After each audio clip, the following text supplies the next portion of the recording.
Amis téléspectateurs, bonsoir et bienvenue sur Denguélé TV et vous suivez l'émission L'univers des petits métiers.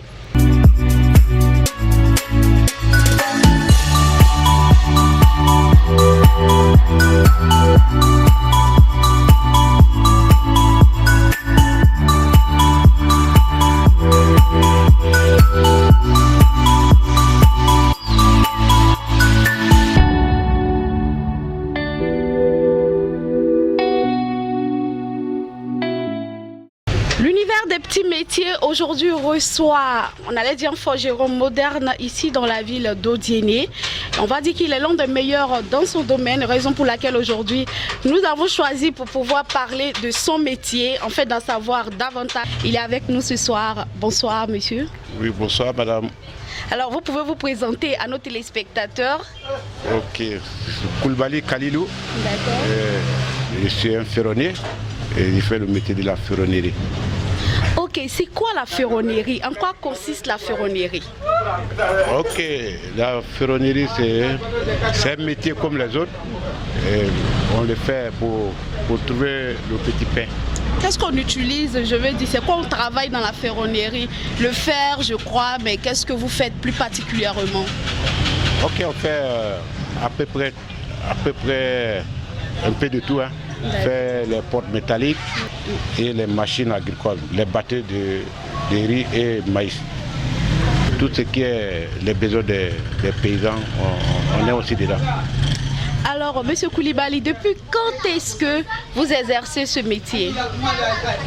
Depuis 82.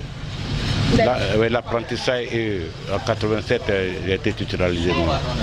Alors, dites-nous un peu comment est-ce que ça se passe, comment est-ce que vous êtes venu à la ferronnerie? Est-ce que avant ce métier, vous exercez un autre métier? Oui, bon, je ne suis pas allé à l'école. D'accord. Et avec mes parents, bon, j'étais berger, j'ai commencé par la bergerie, j'étais derrière les bœufs de la famille. Et après, voilà, bon, j'ai trouvé que bon, c'était un bien public. J'ai demandé à mon oncle que je vais prendre un métier. Et vous vouliez être indépendant, on allait dire? Oui, indépendant. Et il m'a proposé plusieurs métiers et j'ai choisi la ferronnerie. Où est-ce que vous avez suivi votre formation? Ok, j'ai suivi ça avec mon grand frère qui était au complexe secret de Borutukuro et à la construction de l'usine. J'étais à Takadi à peu près. Et quand on a fini... Un apprenti? Voilà, un apprenti. Et quand la construction de l'usine est finie, et ils ont demandé à faire un atelier. Avec ses grands frères ensemble. Et je l'accompagne à l'atelier. Et lui, il est parti après. Il est allé en Arabie Saoudite, il m'a laissé l'atelier. D'accord. Alors aujourd'hui, vous avez votre propre atelier. Vous me disiez tout à l'heure que vous êtes dans la ferronnerie depuis les années 82. Mais quand est-ce que vous avez eu votre atelier? Voilà, l'atelier à votre nom. L'atelier, je l'ai acquis en 87. D'accord. Oui. Donc aujourd'hui, ça fait plus de 30 ans que vous avez votre atelier, que vous êtes votre propre patron, c'est cela? Oui. Alors aujourd'hui, puisque vous êtes patron, cela suppose que vous avez des apprentis, des employés, c'est cela. Est-ce que vous pouvez nous dire, vous en avez combien exactement? Ok, c'est nous, c'est l'employé, c'est trop dit, mais on a exercé le métier et on a nos petits frères qui ont vu qu'on s'en sort, on trouve à manger un peu. Ils se sont intéressés à la chose. La plupart à Odiéné, ceux qui ne sont pas formés, ça veut dire que c'est mes apprentis qui les ont formés. Ah, d'accord. Voilà, il y a beaucoup vraiment qu'on a formés. On forme et puis ils vont faire projet. Mais à ce jour, ici même, vous en avez combien? Bon, à ce jour, on a 8 à peu près 8. Et les élèves de l'AGEFOC. D'accord. Est-ce que ces derniers reçoivent un salaire? Je ne sais pas. Comment ça se passe? Ok, ici, on partage un peu le minimum. Car il y a les grands travaux. C'est moi qui encaisse. C'est normal, c'est le boss. Mais voilà, mais là, les petits travaux, c'est les bricoles en homme, ça va dans les poches. D'accord. Et l'AGEFOC aussi, ils sont énumérés par l'AGEFOC. Ah, ok. Apprentissage payant. Ok. Alors, si quelqu'un aujourd'hui vient vous voir, est-ce que vous avez, j'allais dire, des conditions, voilà, pour le recrutement? Non, c'est nous, ici, à Odile, on est un peu en famille. Tout ce qui arrive, on les prend comme ça, mais on les pose des conditions pas payantes. On n'aime pas les enfants qui volent et les enfants qui sont voyous. Ensemble, on se met ensemble pour éduquer les enfants. Et puis, il n'y a pas de salaire que les parents payent. D'accord, donc c'est, on va dire, une école, voilà. Une école volonté, à peu près. Alors, je vois que dans vos interventions, vous parlez beaucoup d'AGEFOP. Comment est-ce que la collaboration s'est passée? Bon, la collaboration à l'AGEFOP, on a besoin d'un maître apprentissage au niveau de l'AP et qui s'équipe de recrutement. Et nous, ils passent nous voir si on est prêt à prendre d'autres. On dit c'est nos petits frères, bon, on les prend. Mais après la formation, c'est une formation rapide. Et ils nous donnent des petits matériaux. Voilà. C'est pas énuméré. D'accord. Le petit matériau que vous recevez, c'est quoi par exemple? Et bon, poste à soudure. Voilà. Poste à soudure avec quelques gants. C'est ce qu'ils nous donnent. D'accord. Donc c'est un partenariat, on allait dire. Oui, un partenariat. Bon, moi, c'est M. Koulibaly B. Suleiman. Est-ce que tu penses que venir ici a apporté un plus à ta formation? Oh oui, bien sûr que oui.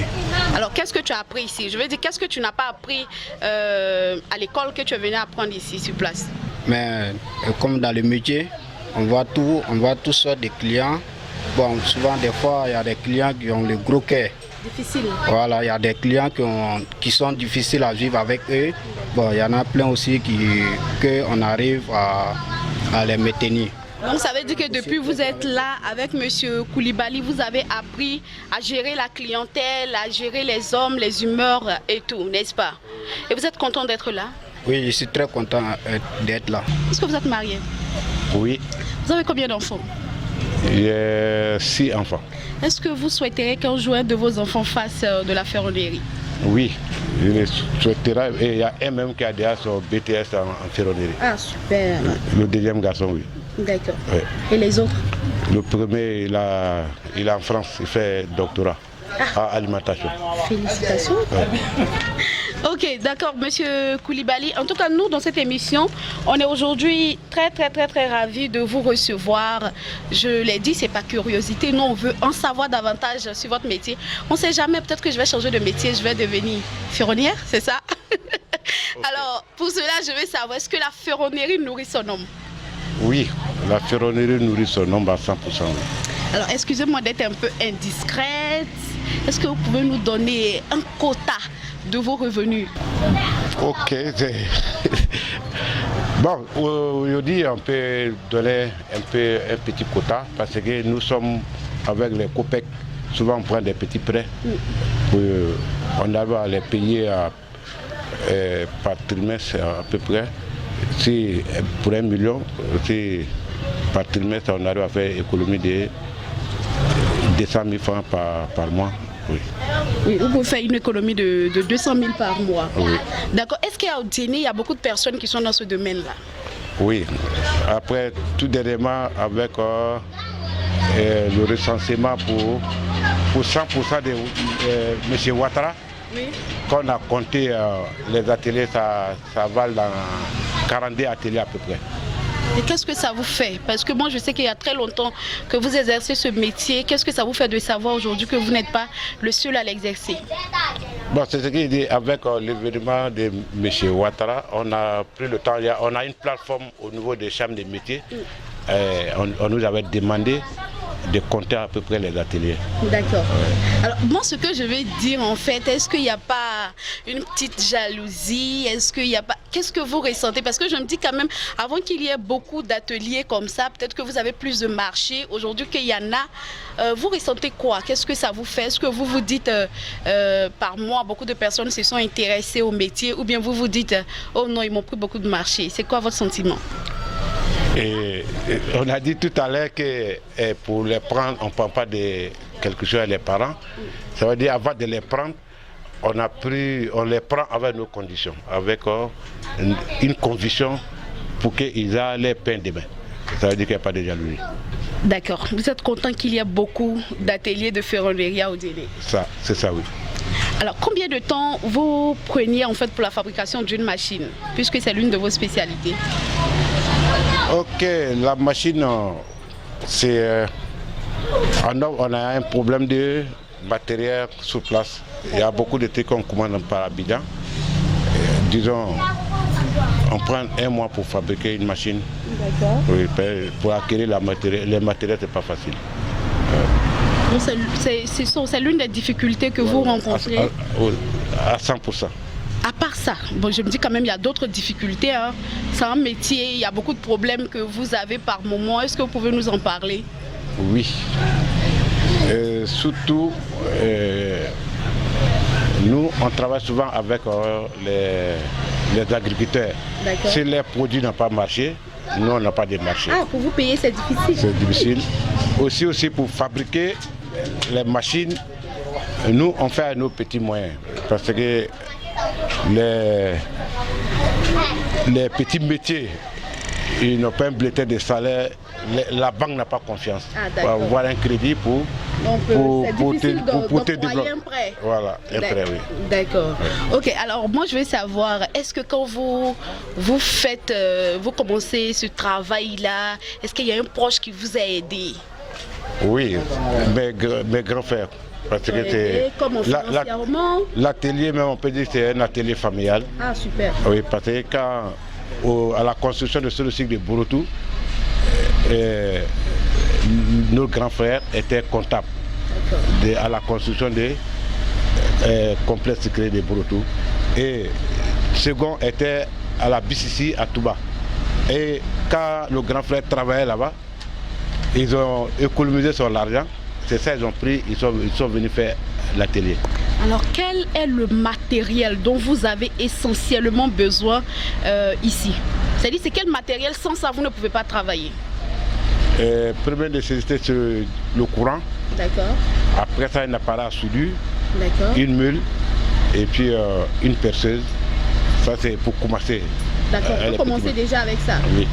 Mais est-ce qu'une femme peut faire ce métier? Oui. Est-ce que si je viens aujourd'hui pour vous demander de m'apprendre ce métier, est-ce que c'est possible? Oui, tu es libre. Mais une femme peut faire ce métier. Parce qu'il y avait ma belle aussi qui était soudeur au complexe. Qu'est-ce que tu as dit à tes frères et sœurs qui se promènent encore, qui ne font rien de leurs 10 doigts? Bon, moi je pense mieux que le travail, après tout le travail paye. Donc pour un enfant, pour un jeune garçon, s'il s'intéresse au travail au plus vite possible, je pense bien que c'est une porte à sortir. J'encourage tous mes jeunes frères à venir apprendre un métier. Si l'école n'a pas pu aller en avance, qu'ils viennent apprendre un métier au plus vite possible, au lieu de se mettre dans la rue à voler, faire de n'importe quoi, faire rien de bon, c'est pas fumer de la drogue. Je pense bien s'ils viennent apprendre un métier au plus vite possible. Ok, Monsieur Koulibaly, nous sommes pratiquement à la fin de cette émission, mais nous n'allons pas vous laisser partir comme ça. Aujourd'hui, la ville d'Odiéné a une population en majorité jeune. Et l'un de nos problèmes majeurs ici, c'est qu'on se plaint tout le temps qu'il n'y a pas de boulot, on n'a pas très souvent d'offres d'emploi. La jeunesse est en quête d'emploi tout le temps. Et on se dit que peut-être avec les petits métiers, s'ils s'intéressent à ça, certainement ça va réduire le taux de chômeurs à Odiéné. Puisque vous êtes dans le domaine de la ferronnerie et que vous venez de me dire que ce métier nourrit son homme, quel appel vous avez à lancer à la jeunesse d'Odiéné et de la Côte d'Ivoire? Ok, je peux dire à Regardez la caméra. Je peux dire à mon niveau que les jeunes, ils ont besoin d'une éducation. Il faut leur donner l'amour de ce qu'ils font. Et ils n'ont pas les mêmes idées que nous. Parce qu'il faut leur donner le courage à 100%. Ici, on mange tous ici à midi. Et si ça marche pour moi, ils sont aussi contents ainsi que moi. Merci beaucoup à vous. Voilà, nous avons été très ravis de vous recevoir. Okay. Et nous sommes à la fin de cette émission, chers téléspectateurs. On se donne rendez-vous pour une prochaine émission et ça sera très très bientôt. Merci beaucoup. Okay.